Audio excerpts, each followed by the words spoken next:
Democrats say President Trump created the mess over separating families at the border with his new zero-tolerance policy, and that he alone can fix it.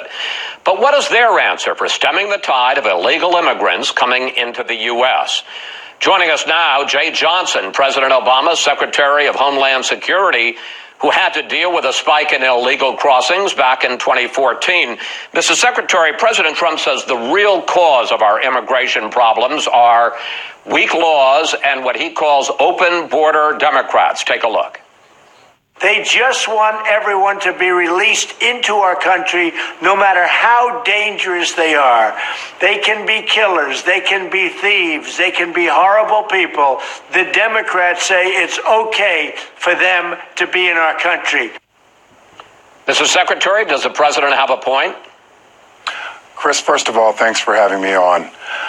Chris, I'm not going to go down the road of the normal Washington blame game, Trump versus Obama, Obama versus Bush, or what have you. We have an underlying humanitarian crisis on our southern border that we must deal with, and in Central America. The high in illegal migration was 18 years ago. It is now a fraction of what it used to be, but the demographic has changed. It's women and children coming from Central America. As you point out, we saw a spike in 2014. We did a number of things to deal with it. We had the second lowest number in apprehensions on our southern border in 2015 since 1972. But then the numbers started to creep up again. And so this is a problem that is international in scope. I applaud Mike McCaul for his leadership on the bill he discussed with you.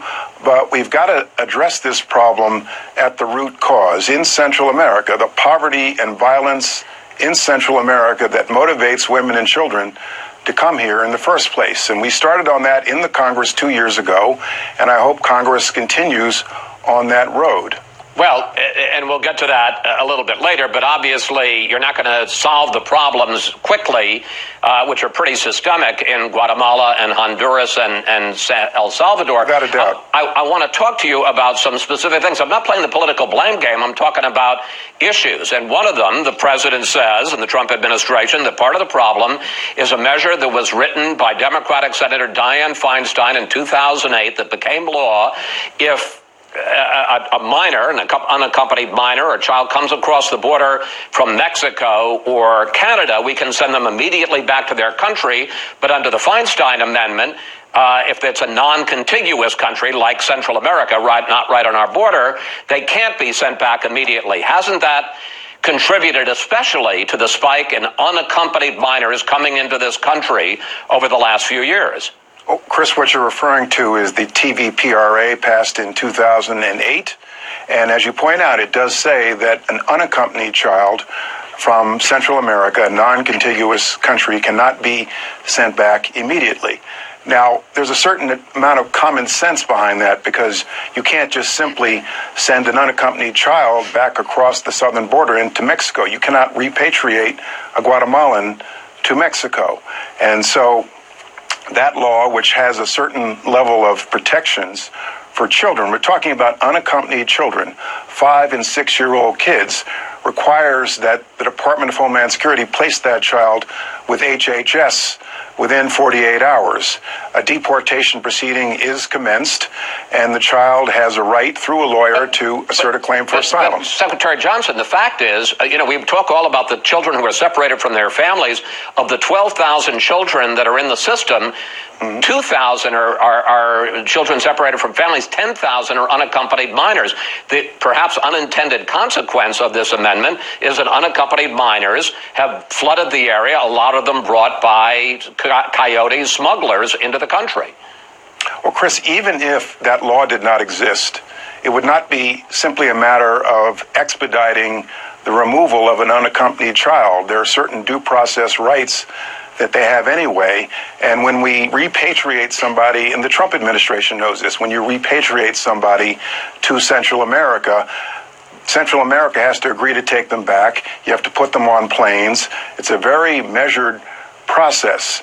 And so the TVPRA in 2008 was put in place to make certain that we treat unaccompanied children, we're talking about unaccompanied children, in a fair way. I understand that. Let's look, because you mentioned it, at how the Obama administration and you as Secretary of Homeland Security handled this back in 2014, when there was also a spike in children, most of them unaccompanied, coming across the border. You started jailing entire families. In some cases, not a lot, but in some, you separated children from their parents. And these pictures that we're putting up from 2014 show pictures of unaccompanied minors in effect, jail situations. As you look back on that, did you handle it so well? Well, Chris, without a doubt, the images and the reality from 2014, just like 2018, are not pretty. And so we expanded family detention. We had then 34,000 beds for family detention, only 95 of 34,000 equipped to deal with families. So we expanded it. I freely admit it was controversial. We believed it was necessary at the time. I still believe it is necessary to maintain a certain capability for families. We can't have catch and release. And in my 3 years, we deported or repatriated or returned over 1 million people. But again, you can deal with this on the border. You can try different things. We did not want to go so far as separate families, but unless we deal with the underlying causes that are motivating people to come here in the first place, we're going to continue to bang our heads against the wall on this issue. All right, so let's look at the problem that President Trump is trying to address right now. Let's put it up on the screen. 40 to 50,000 people cross the border illegally each month. Last month, 9,500 family members crossed the border illegally, and up to 40,000 unaccompanied minors cross per year. When I was talking this week to a top member of the Trump administration, and I told him you were going to be on the show, he said, I have one question for Secretary Johnson. What is the Democrat solution? How would they deal? I mean, it's easy to say, well, we got to fix Central America, but come on, that isn't going to solve the 40,000, 50,000 coming each month, certainly not anytime soon. How would you deal with that flood of people coming over the border now? Well, I'll tell you Jay Johnson's solution. Continue our border security efforts. Give the Border Patrol, give immigration enforcement the tools they need, but let's not go so far as to separate families, but also continue what Congress started 2 years ago, aid to Central America to deal with the poverty and violence, and also encourage other countries in the region, Mexico, Belize, Costa Rica, Panama, to develop their own systems for asylum, for refugee processing.